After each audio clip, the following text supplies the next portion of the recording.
Hey, welcome back everyone. It is now, of course, getting closer to the middle point of July, and we're getting also very close to the season finale of The Bad Batch by this August. Episode 16 is said to have a saga-wide implication. I'm sure that if you guys saw episode 11 last night, you were very satisfied with that particular installment of the series.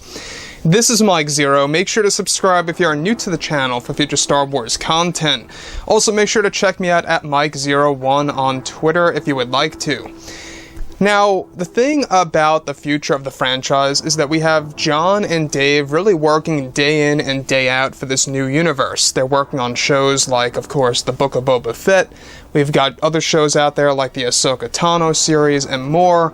That's all going to pretty much be connected to each other and tease of what's to come in the next couple of years. So basically they are creating this Marvel-esque format where each TV show is going to kind of give us a little bit of a tease of what's to come either before or after it.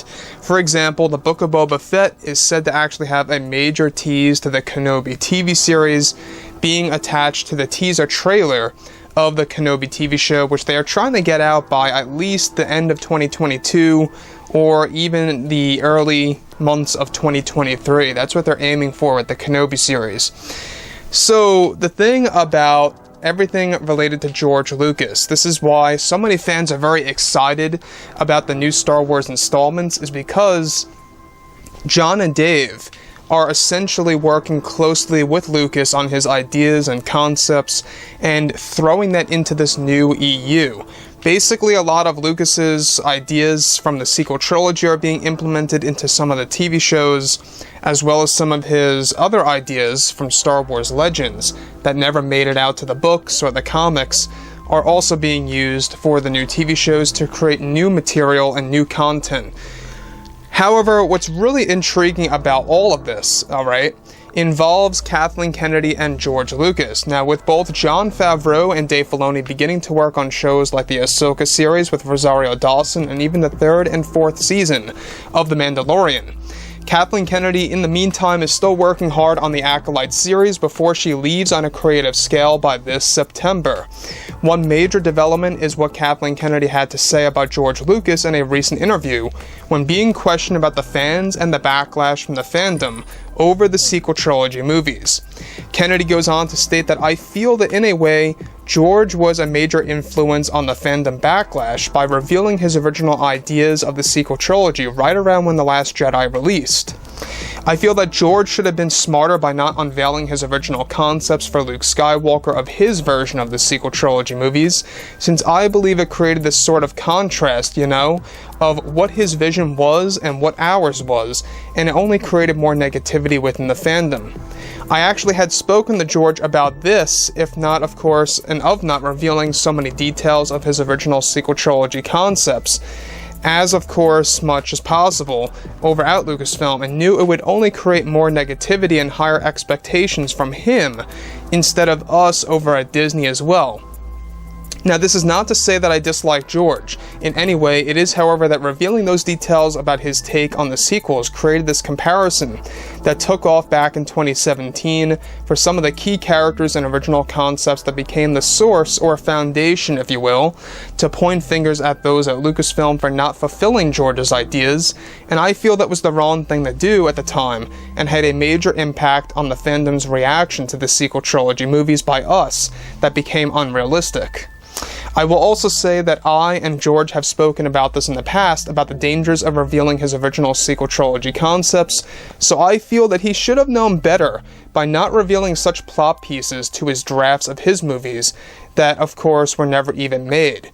Now, Kathleen Kennedy goes on to state this, alright? This is also a very interesting piece, is how she feels that she was portrayed by George Lucas, of him unveiling those details.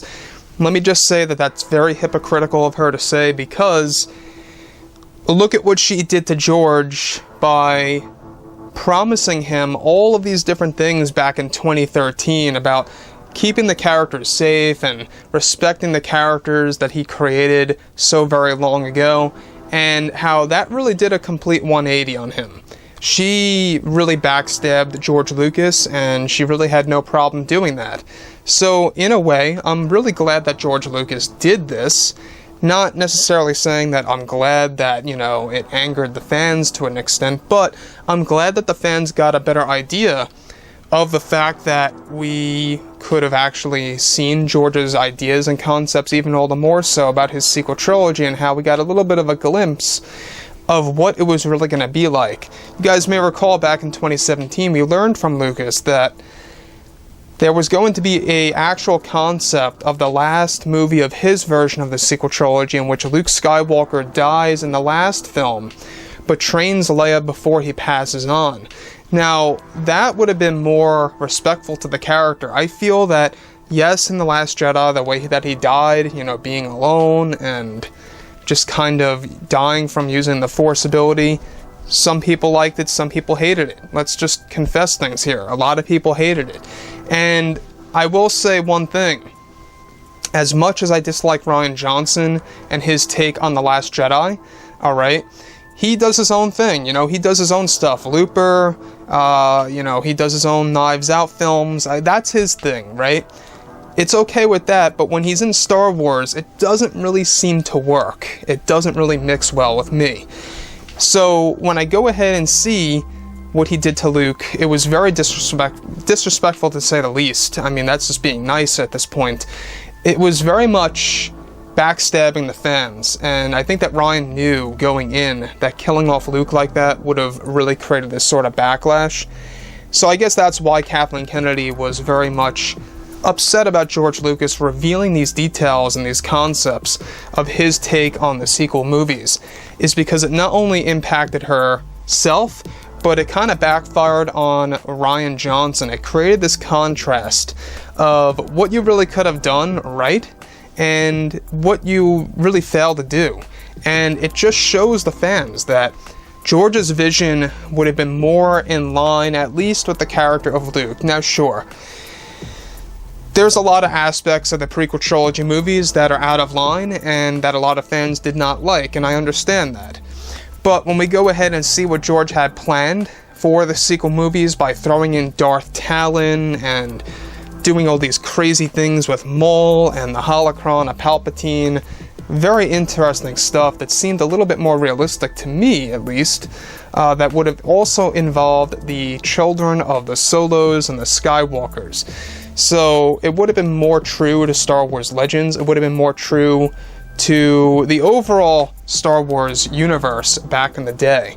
So one thing that I also want to point here is that Kathleen Kennedy, she's very defensive over her Acolyte series. She herself even said that this is going to really detach from George Lucas's philosophy, and it's going to create this new philosophy, which worries me a little bit. You know, I don't think it's going to make a dent in the franchise, but I think it will be a good example of what Kathleen Kennedy really stands for when it comes to Star Wars. So, like I've said before, guys, you know, drop a comment below.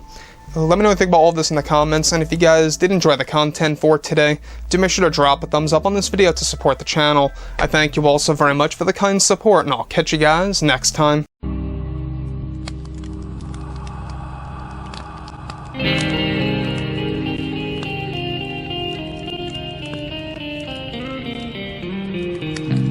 Gun in hand, we are alone again.